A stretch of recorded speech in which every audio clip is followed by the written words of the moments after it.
The Bird's Christmas Carol, Chapter 5. Some other birds are taught to fly. Before the earliest Ruggles could wake and toot his 5-cent tin horn, Mrs. Ruggles was up and stirring about the house, for it was a gala day in the family. Gala day? I should think so. Were not her 9 children invited to a dinner party at the great house? And weren't they going to sit down free and equal with the mightiest in the land? She'd been preparing for this grand occasion ever since the receipt of the invitation, which, by the way, had been speedily enshrined in an old photograph frame and hung under the looking-glass in the most prominent place in the kitchen, where it stared the occasional visitor directly in the eye and made him pale with envy. Bird's Nest, December 17th, 1808. Dear Mrs. Ruggles, I'm going to have a dinner party on Christmas Day and would like to have all your children come. I want them, every one, please, from Sarah Maud to baby Larry. Mama says dinner will be at 5:30 and the Christmas tree at 7, so you may expect them home at 9 o'clock. Wishing you a Merry Christmas and a Happy New Year, I am, yours truly, Carol Bird.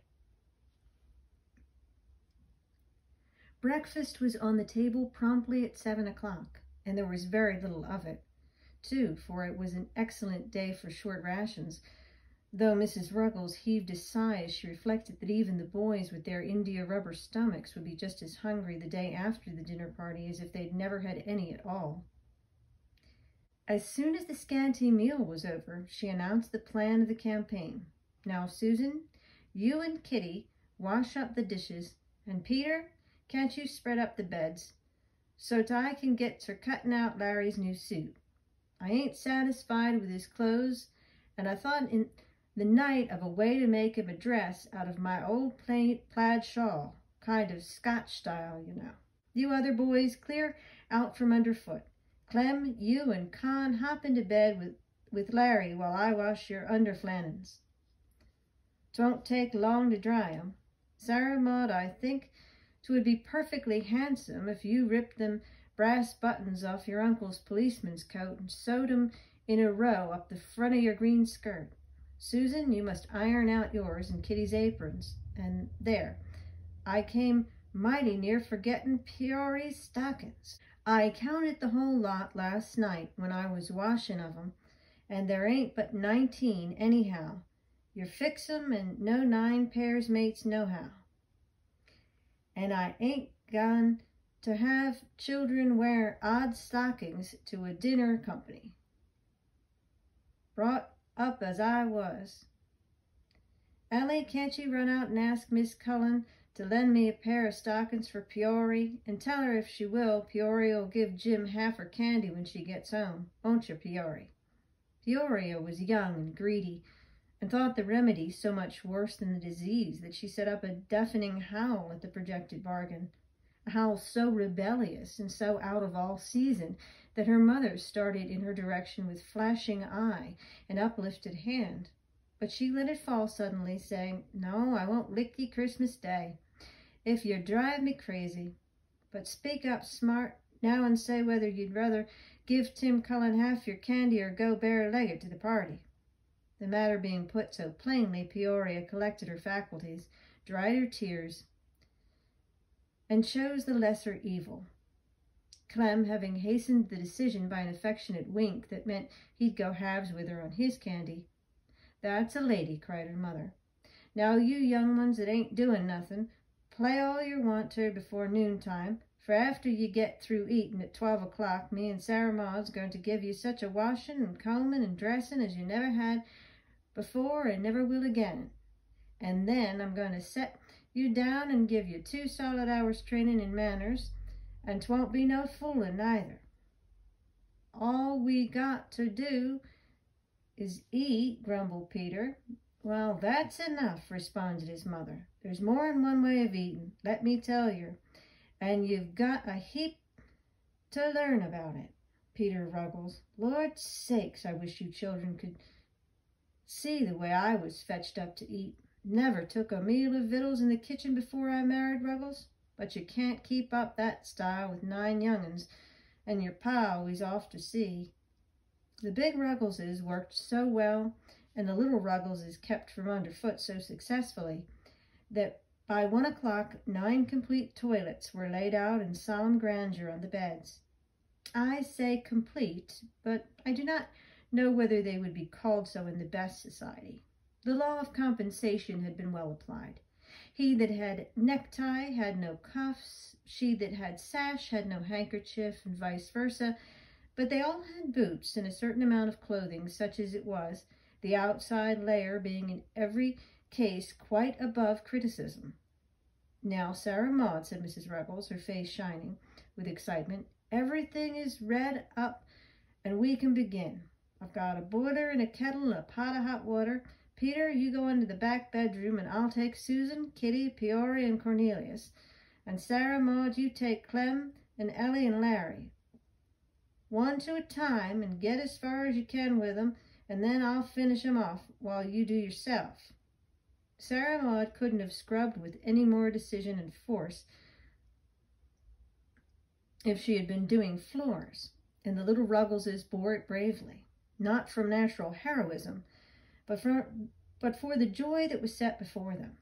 Not being satisfied, however, with the tone of their complexions, she wound up operations by applying a little Bristol brick from the knife board, which served as the proverbial last straw, from under which the little Ruggleses issued rather red and raw and out of temper.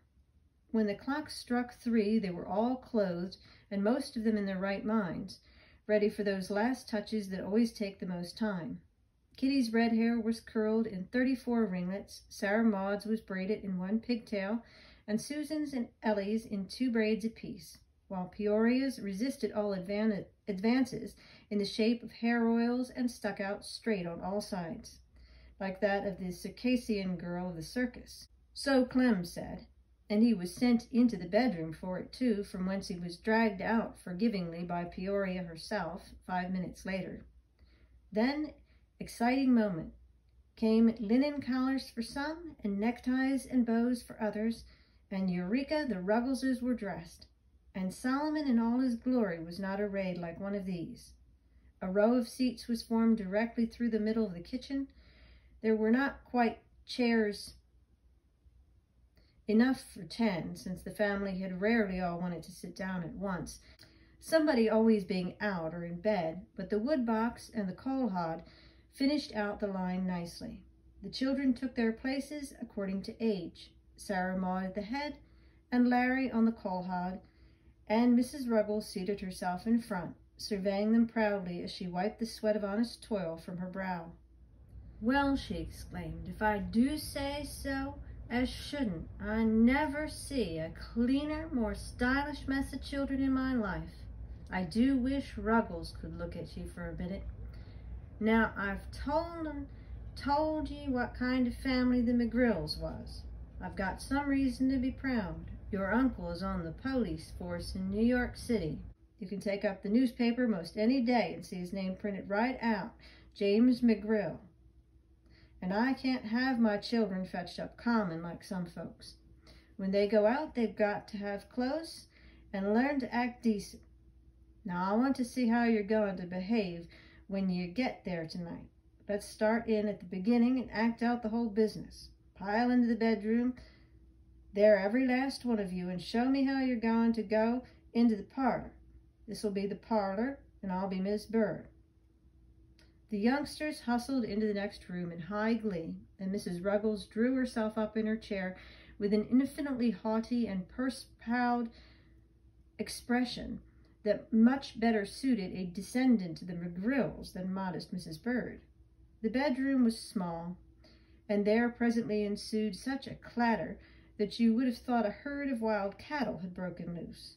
The door opened, and they straggled in, all the little ones giggling, with Sarah Maud at the head, looking as if she'd been caught in the act of stealing sheep, while Larry, being last in line, seemed to think the door a sort of gate of heaven, which would be shut in his face if he didn't get there in time. Accordingly, he struggled ahead of his elders and disgraced himself by tumbling in head foremost. Mrs. Ruggles looked severe. There, I knew you'd do it in some such fool way. Try it again, and if Larry can't come in on 2 legs, he can stay at home. The matter began to assume a graver aspect. The little Ruggleses stopped giggling and backed into the bedroom, issuing presently with locked step, Indian file, a scared and hunted expression in every countenance. No, no, no, cried Mrs. Ruggles in despair. You look for all the world like a gang of prisoners. There ain't no style to that. Spread out more. Can't you act kind of careless like? Nobody's going to kill you. The 3rd time brought deserved success, and the pupils took their seats in the row.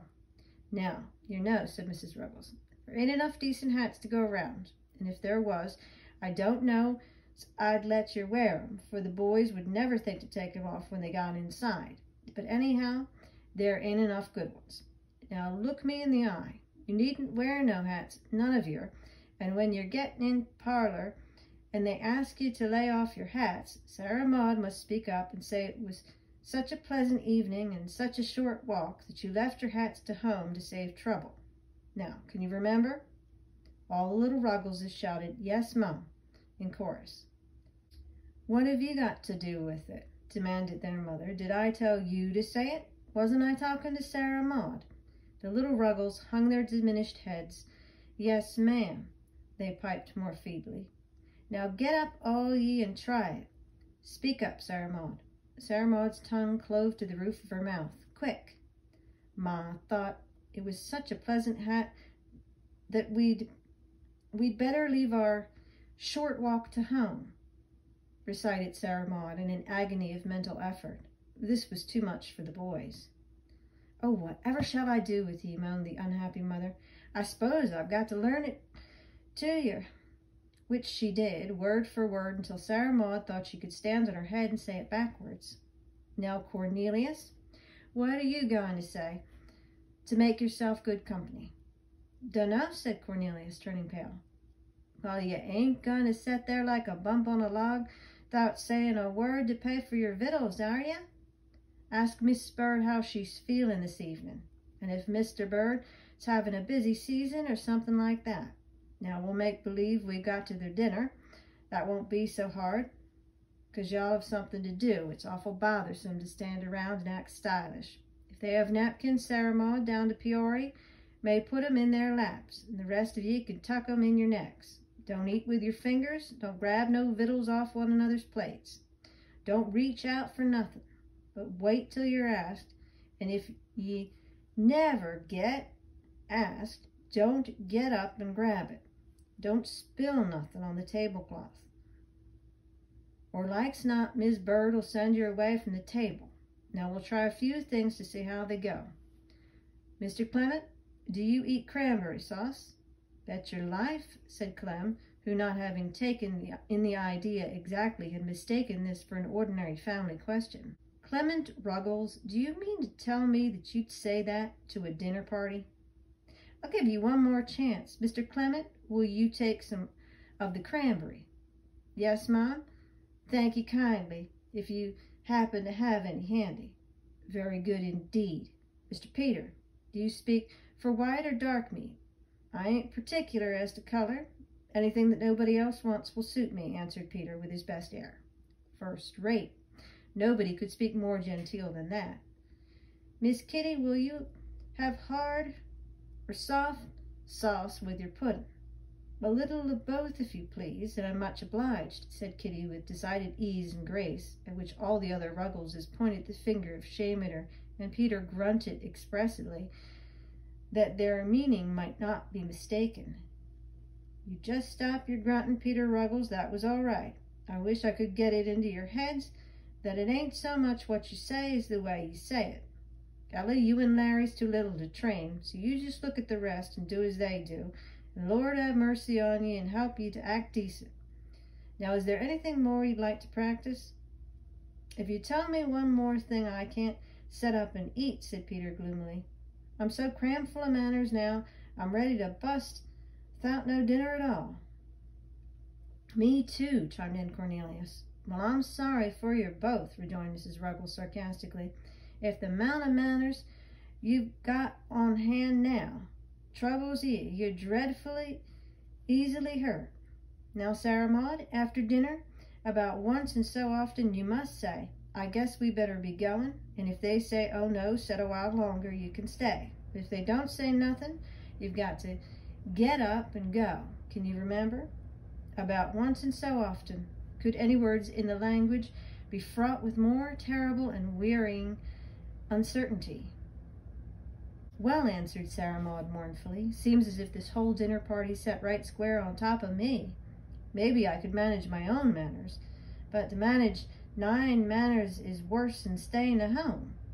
Oh, don't fret, said her mother good-naturedly. I guess you'll get along. I won't mind if folks would only say, oh, children will be children. But they won't. They'll say, Lord of goodness, who fetched them children up? Now it's 5:15. You can go, and whatever you do, don't forget your mother was in McGrill.